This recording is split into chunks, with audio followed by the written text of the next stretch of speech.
Welcome back to The Explainer.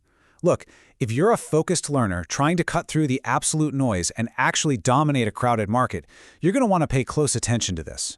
Today, we're taking a highly structured dive into how really smart creators are completely taking over heavily saturated niches. And the secret? Well, they aren't doing it by just trying to make quote-unquote better content. They're doing something entirely different. Just to show you exactly what I mean, I want you to look at this number, 400,000. That is the number of views some completely unknown student racked up in just 8 days. No way, right? How did he do it? Well, it definitely wasn't with top-tier production gear or some massive marketing budget. He literally just sat his Italian poetry professor down and had him formally analyze Kendrick Lamar lyrics. The professor casually compared Kendrick's rhetorical structures to classic poets like Dante. It's wild, but it proves an absolutely crucial point right out of the gate. In today's attention economy, bizarre, unexpected mashups absolutely win. Okay, let's dive into this roadmap. Today we're covering 1. Why better is invisible. 2. The purple cow concept. 3. Overcoming saturated niches. 4. Brainstorming your unique angle.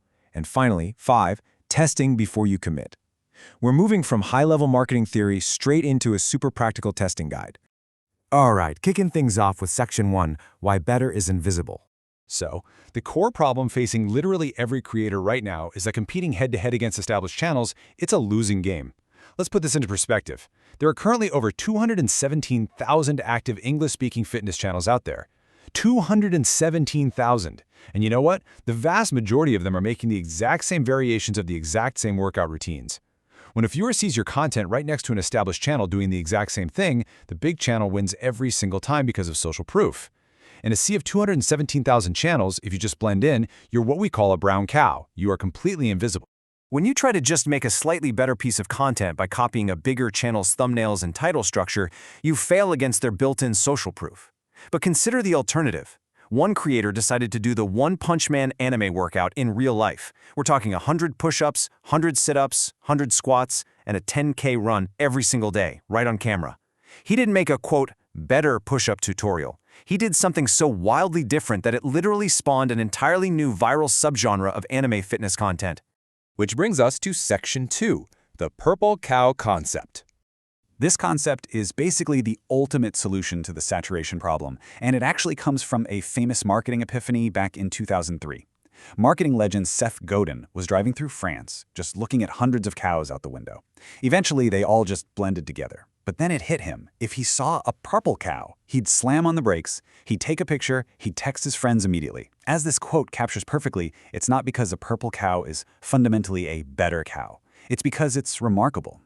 In our world, being remarkable means creating something so structurally different that a viewer will send the link to a friend with zero context simply because the concept speaks entirely for itself.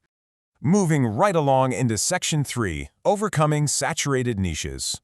Now, Seth Godin coined the term, but he never categorized how to actually do this for digital creators. So by analyzing hundreds of breakout channels, the data reveals 4 specific types of purple cows. First up, format collision, which is smashing 2 totally unrelated worlds together. Then there's alternative context. That's applying an imagined frame to a real topic. Take the channel Tier Zoo, for example. They explain real-world biology entirely through the lens of a multiplayer video game, saying stuff like humans spec'd into the cooperative loot-sharing playstyle.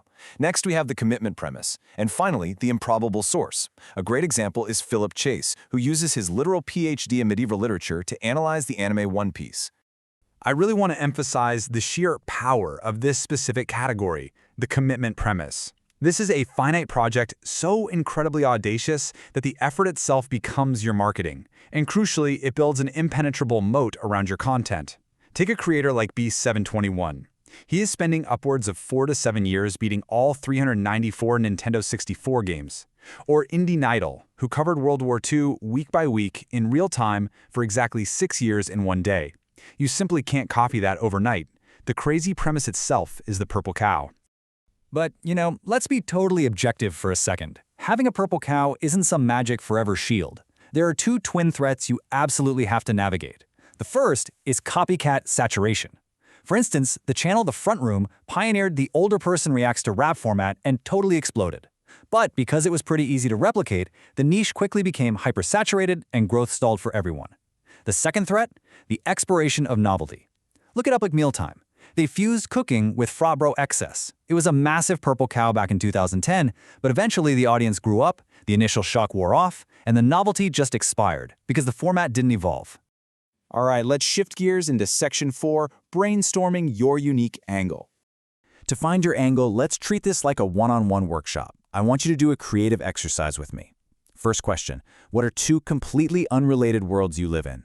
Think about your day job and your weekend hobby. What happens if you smash them together? Most people keep these strictly separate, but consider the creator who combines soft, soothing, relaxing ASMR with the incredibly loud, aggressive sounds of firearms, ASMR gun sounds. It sounds completely ridiculous, right? But that exact format collision earned them 57 million views. So what's your weird collision? Okay, next question for you. What alternative context or era could totally reframe your niche? Instead of doing a standard cooking tutorial, what if you adopted a whole persona? There's a channel called Survival Kitchen 1930 that treats everyday cooking entirely through the survivalist lens of the Great Depression. The urgency, the era, the titles, it's all framed around survival. If your niche feels completely saturated, changing the lens through which you view it might honestly be your biggest breakthrough. Third question. Do you hold an unexpected credential you can shout to the heavens? I mean, most of us seriously undersell our backgrounds. Remember that Italian poetry professor casually analyzing Kendrick Lamar? Or the medieval scholar analyzing manga? If you have a highly specific professional or academic credential, apply it to a mainstream pop culture topic. That unexpected friction makes people stop scrolling instantly. And finally, Section 5, testing before you commit. Before you go spending years on some massive project, I want to reassure you that there is a data-backed way to validate these wild ideas.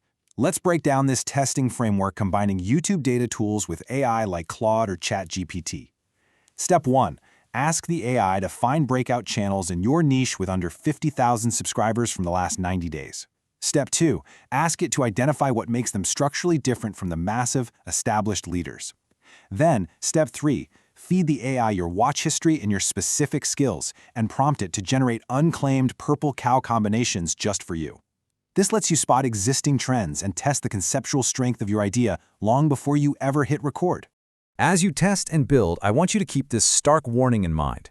Novelty is a renewable resource if you refresh it, but if you don't, it expires on its own. Finding your purple cow is not a one-and-done, check-the-box activity. You absolutely have to continually evolve your content as your audience matures, or you risk fading out just like those early shock value channels did. We've covered the collisions, the contexts, the massive commitments, and those hidden credentials. We've looked at the data and the testing frameworks. The blueprint for standing out in a saturated niche is right here in front of you. You don't need to be universally better, you just need to be remarkably different. So, I leave you with this one final question to chew on. What will your purple cow be? Start combining those weird worlds, and I'll see you in the next explainer.